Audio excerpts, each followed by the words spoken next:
Hello.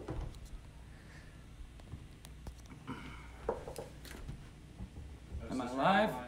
Says you're online. Am I live? Am I live? You're live. Yes. I think. Yes. Hello, everybody. How's it going? How's it going? How's it going? How's it going? How's it going? Yeah, there it is. Can everybody see me good? Coming to you live from Hendo's house to celebrate this momentous occasion, everybody. My name is Thomas Erak, and I play in a band called The Fall of Troy and a duo called Pushover, and I have a project called Thomas Erak and the Shoreline. If you guys know of any of those, or don't know of any of those, you should check them all out. Yeah, man. Thank you guys all for being here. Hendo is moderating today, and I'm live from his house, where all our gear is and where we practice. And we're going to be covering everything, anything and everything Phantom on the Horizon today. How does that sound, you guys? Everybody say hi to Dolly. This is my guitar, Dolly.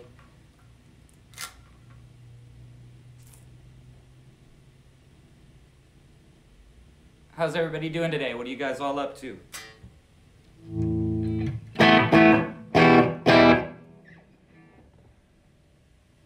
Pluck the D, huh? What's everybody doing?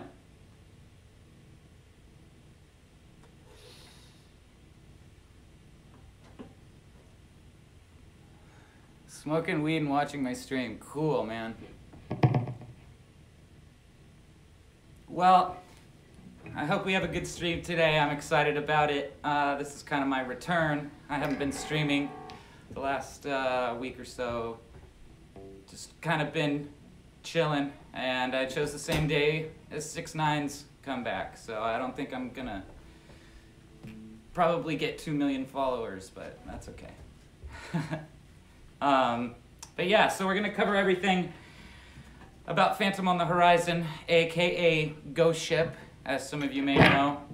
And we're gonna start with the first song, Introverted Dimensions, here in 1 second. And I'm gonna play it for you guys, and I hope you enjoy it. Let's do this.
That is chapter 1 and 2 of Phantom on the Horizon. And just want to take a minute here and speak about this album. So we started writing Phantom on the Horizon after self-titled, almost during self-titled, because we started writing part 1 when we were preparing to go into the studio for self-titled. And it started as we'd come into practice and pick up our instruments and just kind of jam for like 5 or 10 minutes before we started working on songs or whatever. And eventually that bass line, we'd just come into practice and Tim would start playing that and we'd start making up stuff over it and jam over it, and it was just kind of our getting the flow kind of thing. And eventually, after long enough, you know, those things become actual ideas, and it just kind of progressed and progressed. And you know, at the time, I think I was 18.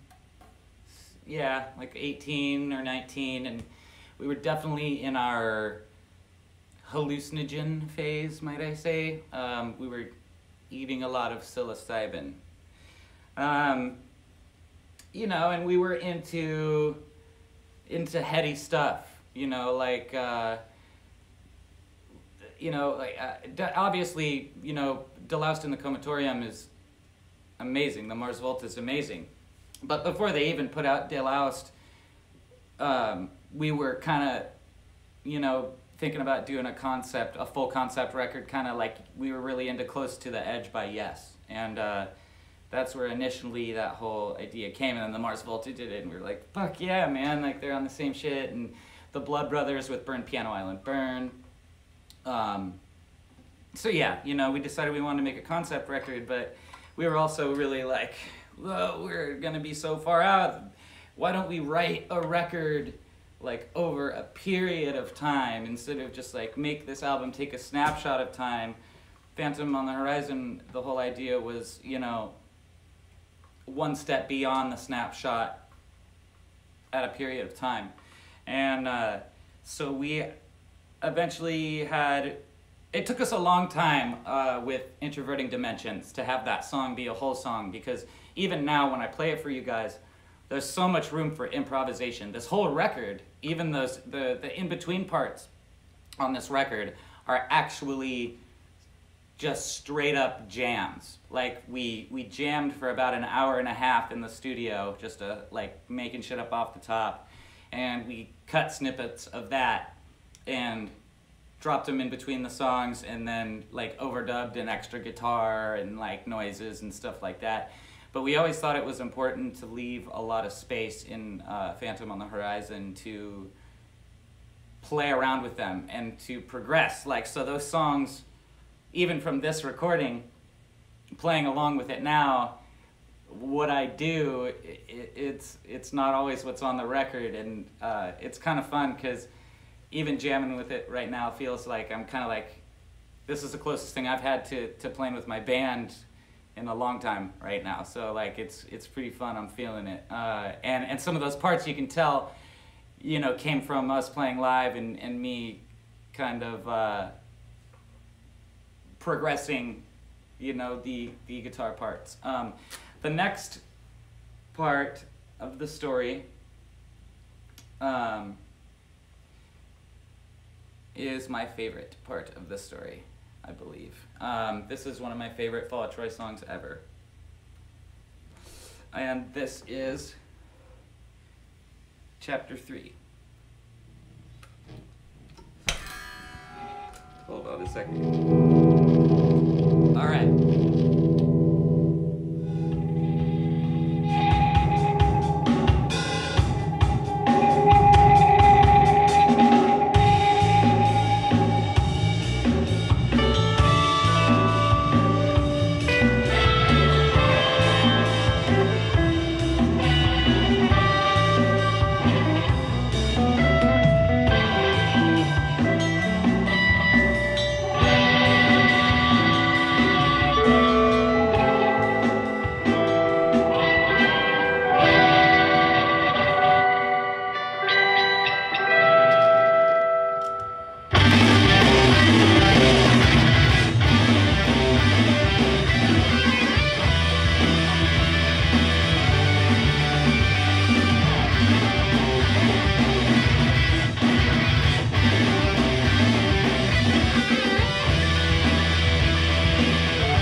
love that song.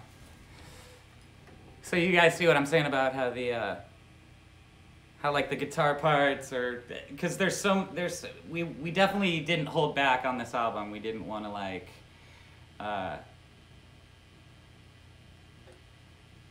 underproduce it. We weren't afraid of people being like, it's not raw enough, or it's overly produced. We were just like, dude, let's go over the top on this album. So for now, I'm gonna stick mostly to talking about like recording the album and the songs and that kind of stuff. And then afterwards, we're gonna get interactive and do some Q&A and talk more about kind of the story behind Phantom on the Horizon and kind of what the actual story is about the sailor on the ship and all that kind of stuff, and how we kind of wrote it to be a work of fiction that kind of goes along with reality at the same time. But yeah, Henry was nice enough to let me come over and do this in his living room today, so I am able to play out of my baby, my Orange OR100. Shout out to Orange. They are the shit. And yeah, so anybody have any questions about that last song particularly? Real quick.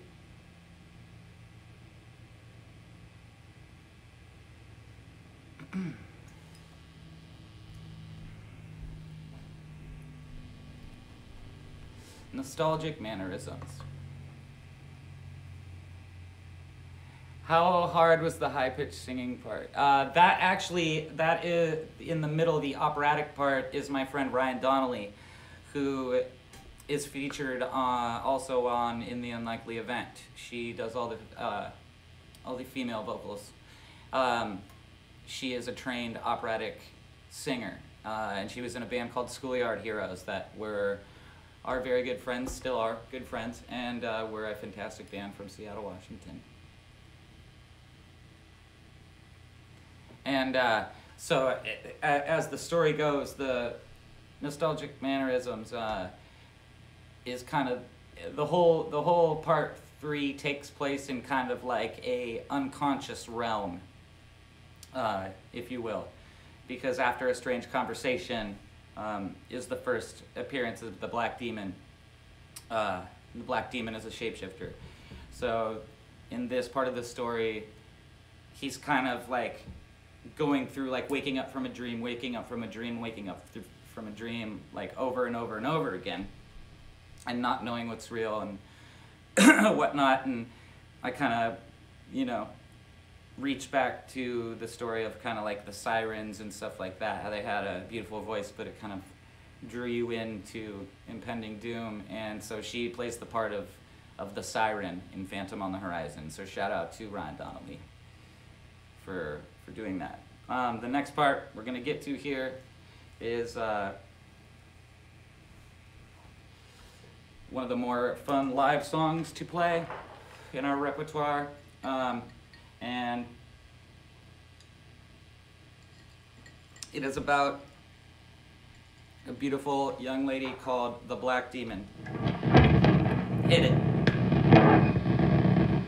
I'll probably start from the jam. Yeah.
that's where we're gonna end the playthrough, because I know there's like a little reprise at the end, but that's the high point of the record for me.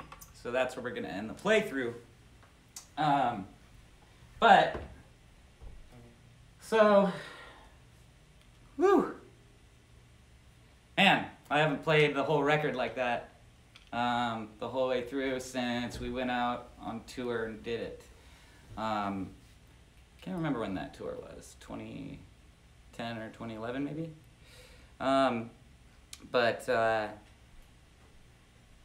Yeah, the end of the story, the sailor kind of comes to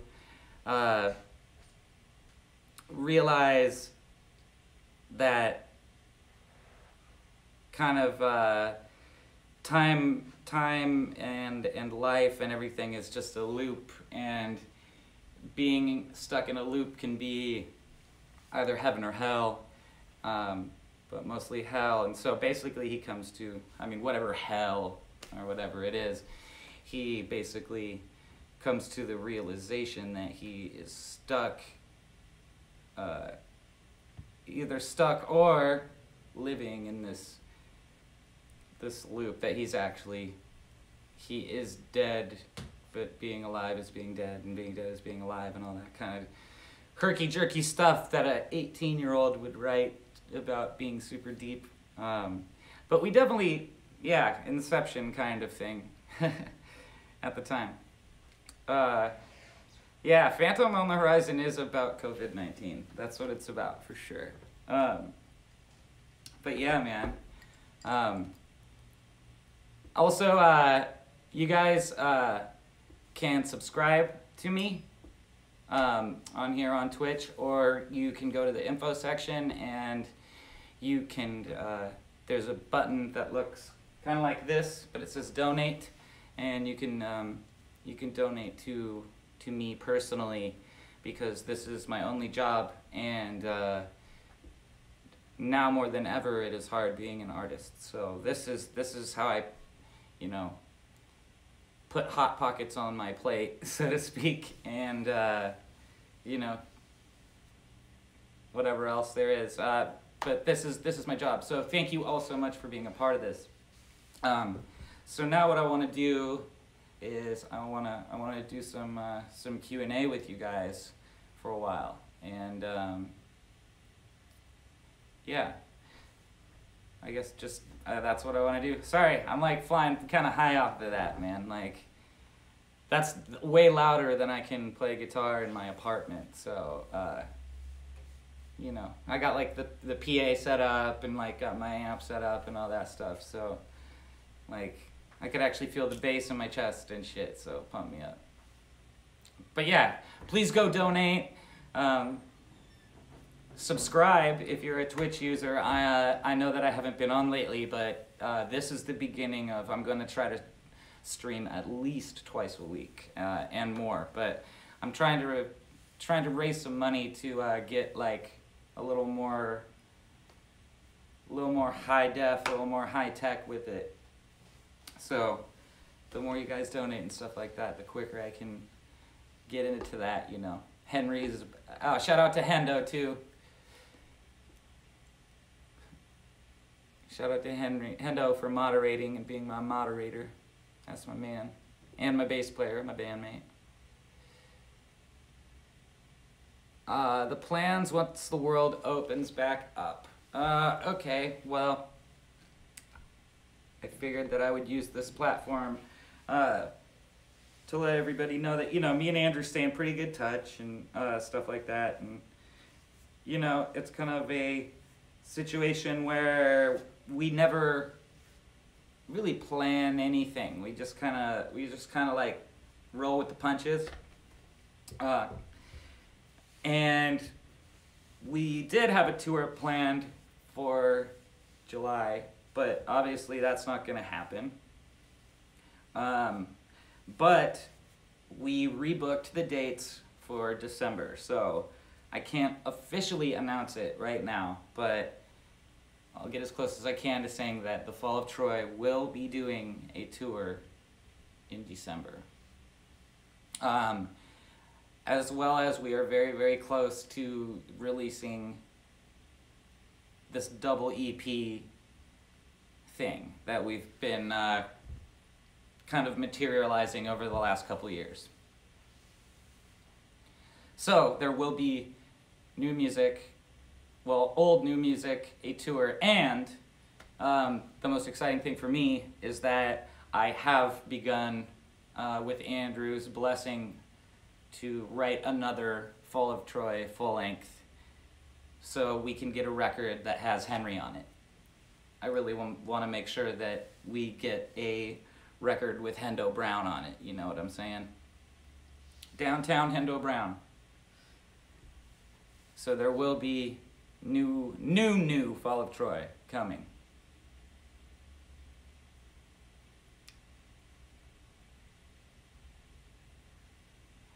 How do we find Hendo? We went to the same high school and stuff like that. Like we're walking distance from the house that I grew up in right now.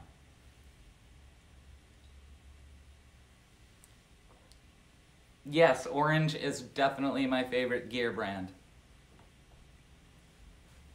Definitely, they sponsor me and they take very good care of me, and yeah, they're the dopeness. Alex, shout out to Alex at Orange. If you guys want to, you know, hit up Alex at orangeamps.com and tell him that Thomas Erak from the Fall of Troy loves them and shouts them out and stuff. You can bother him by doing that. That might make me look good.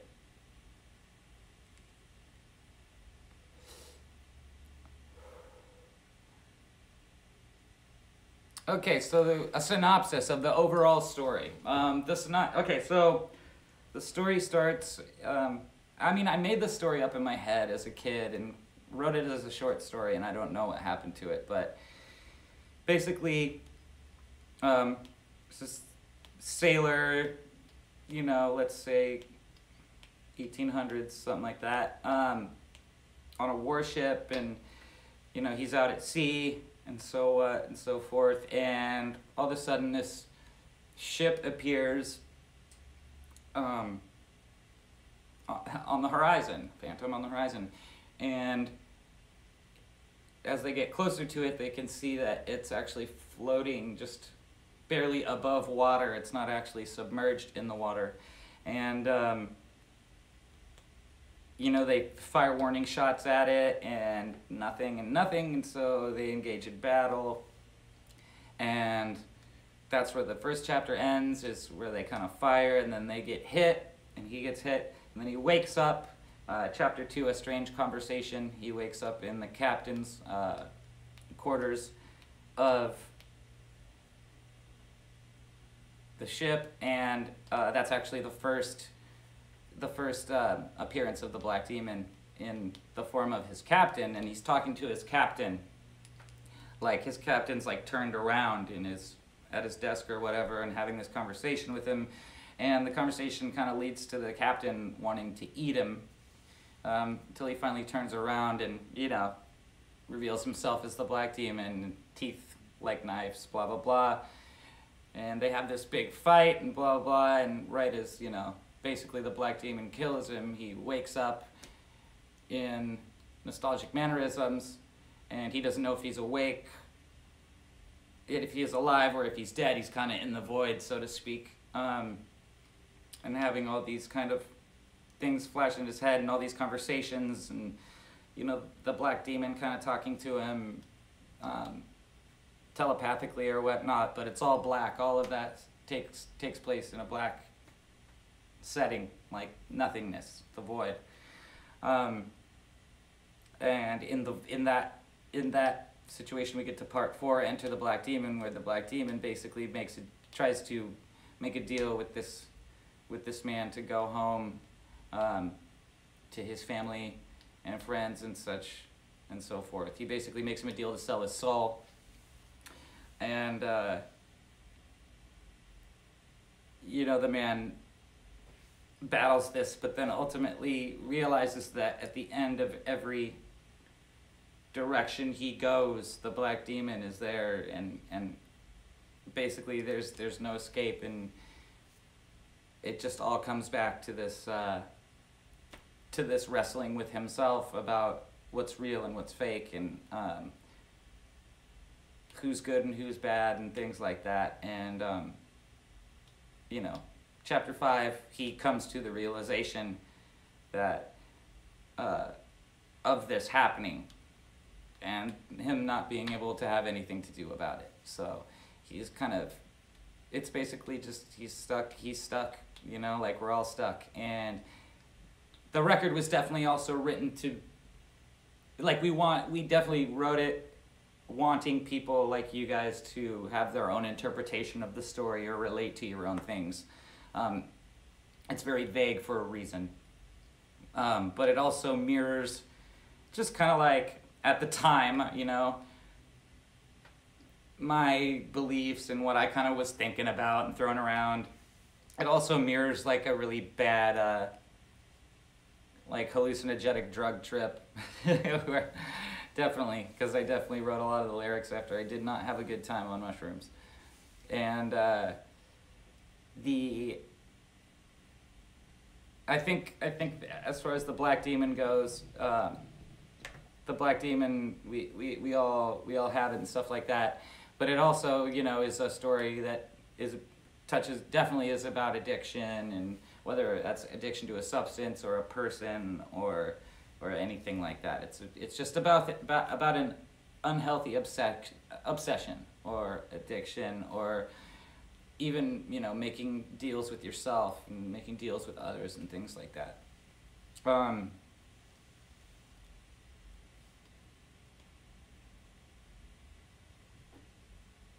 Chapter 6, where he kills himself, but the Black Demon is still there. That's actually really funny that you just said that, because actually Semi-Fiction, someone wrote this the other day, but Semi-Fiction, when we were getting ready to do Phantom on the Horizon, Semi-Fiction, we were going to actually have Beat Part 6, and it was going to deal with the idea of suicide and blah blah blah and blah blah blah, but we just didn't think that the song's vibe matched, and we also thought that the end of Part 5 was definitely like a culminating moment. So yeah, Semi-Fiction could technically be Phantom on the Horizon Chapter 6, but the lyrics didn't end up being that. We had not written the lyrics to the song yet.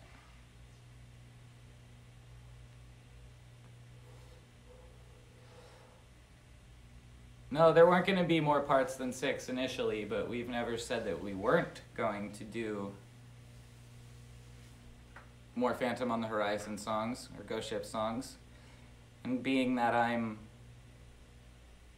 beginning to write a new Fall of Troy record, maybe that is an idea that I will mull over.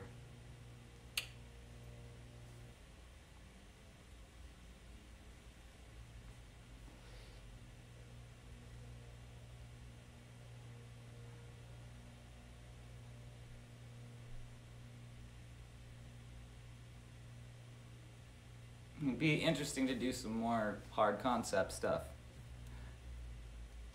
I don't know if I'd tie it to this exact story or whatever. This story's kind of done, you know. I don't want to do a sequel to Phantom on the Horizon, so to speak, because sequels are never as good, unless it's Empire Strikes Back. But you know,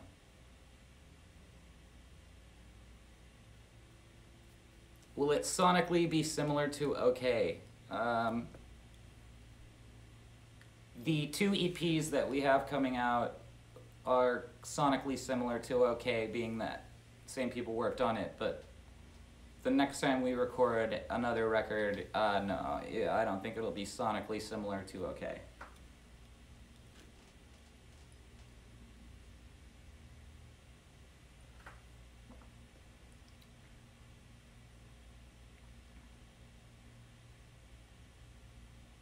No, Phantom was recorded with my AD 140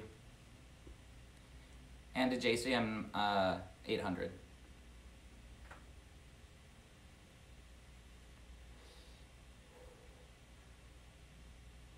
Yeah, one of the EPs is a redux, a complete overhaul of Martyrs Among the Casualties. And then we have 4 completely new songs.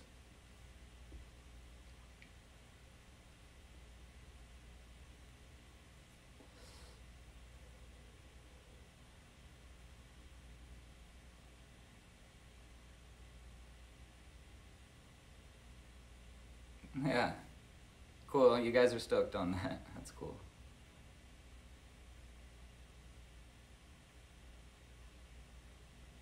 I'd show you my pedals, but I'm actually in the process of overhauling my pedals. So as soon as I get done with that, I will post pictures of my pedals on my Instagram.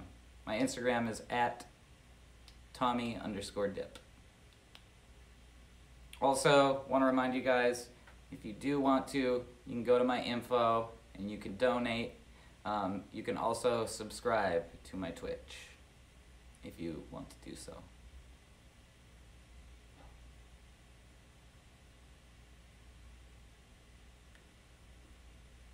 Yeah, donate, people. I'm trying to get a couple new pedals on this baby.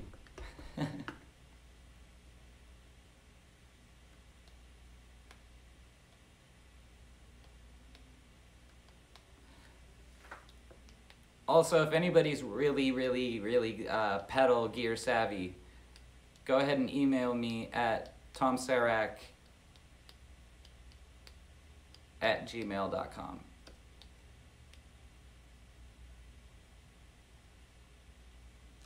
Hold on, what was that question? Seen some videos, early fall choice songs, extra sections. There was one in single that was really good. How do you decide what to cut? Are there any parts you really liked and got outvoted on?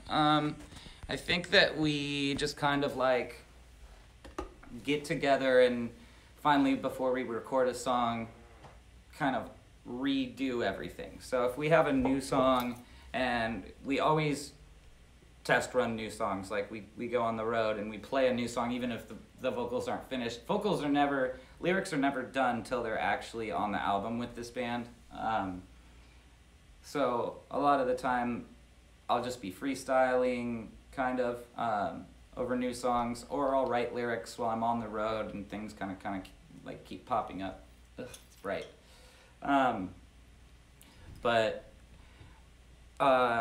Once we get in the studio and actually record the song, you know, Andrew and I and whoever's playing bass, will be Henry on this album, we'll get in the room and we will, you know, decide what's working for us and what we think is good in the song and what isn't, and so on and so forth. So I don't know exactly what you're referring to about that song, but maybe I decided I want the song to be different, or maybe Andrew, you know, decided that something worked better, or whatever.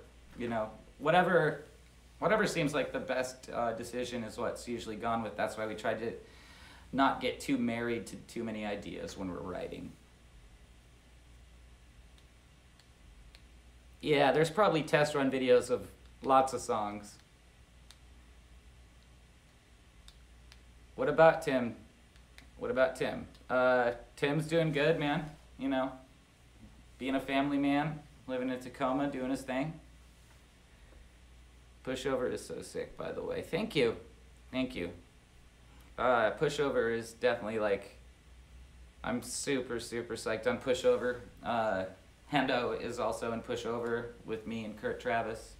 Yeah, my man Mike and my man Mark from When We Was Kids. Shout out to When We Was Kids. You guys should go check them out if you have not. Hardest song to play live? I don't know, that changes. That changes from time to time, because one song that I'm intimidated by, then we put it in the set list, and by the end of that tour I got it down so hard because it's a song I'm so focused on, then something else will be more difficult. So that's kind of not a question I can really answer.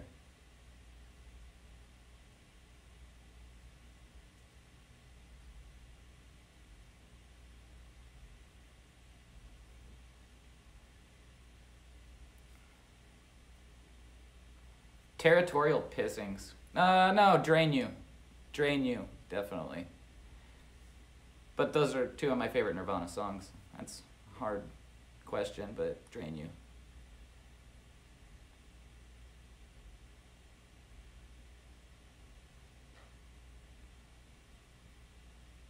Teats, yeah.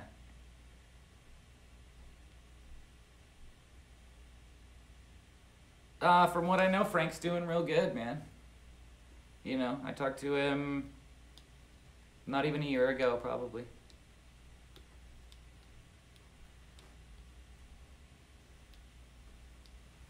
Yeah, I'm working on a full-length solo record. That's actually what I'm currently, well, I'm on pause right now because my friend that is recording it we can't get together at his house and do it because of the quarantine thing. But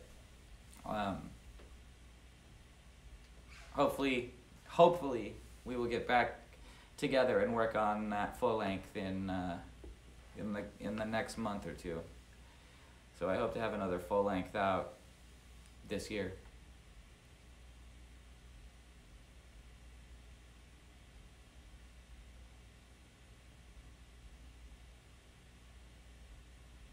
No acoustic album.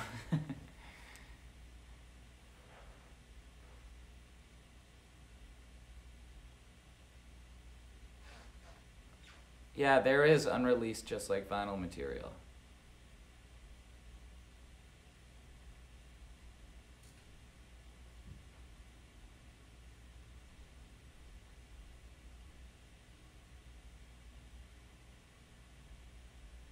Yeah, I do remember mixing Bungalow Bill with Caught Up. I was listening to a lot of Beatles at that time.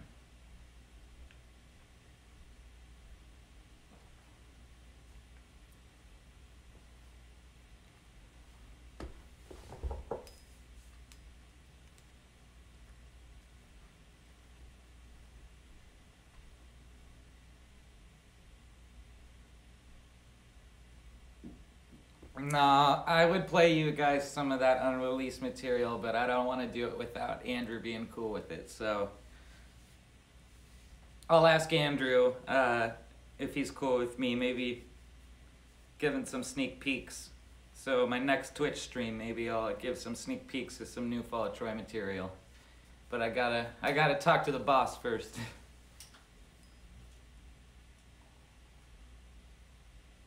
The T-Fot message boards, what, Just Soli? Yeah, I remember. Yeah, I remember.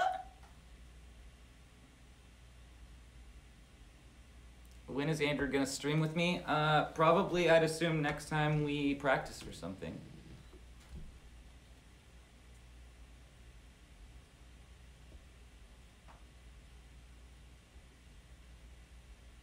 Yes, it is a shoreline tattoo.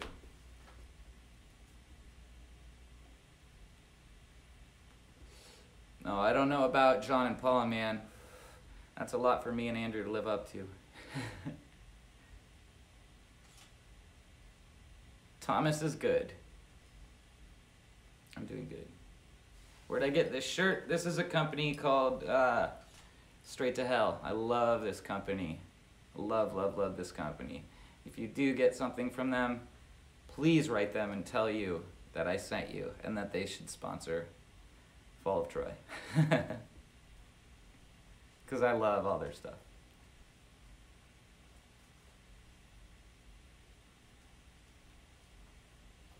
Yeah, I still keep in touch with Sean. I keep in touch with Mario a lot. I just talked to Mario day before yesterday.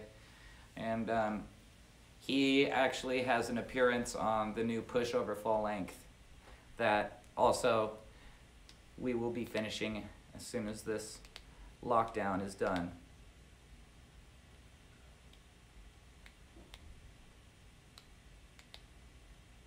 They specialize in a lot of stuff, man. Yeah, a lot of button-ups, stuff like that. they make really cool jeans too. I basically wear all their stuff. Leather jackets is what they're known for though. Really nice leather jackets. Shout out to Straight to Hell. They're awesome.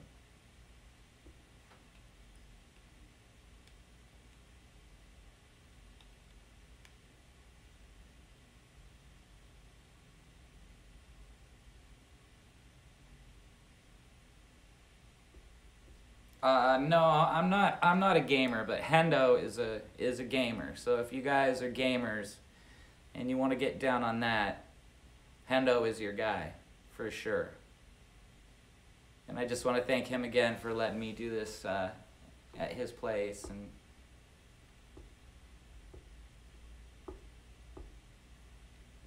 being in my band with me and keeping it alive, especially.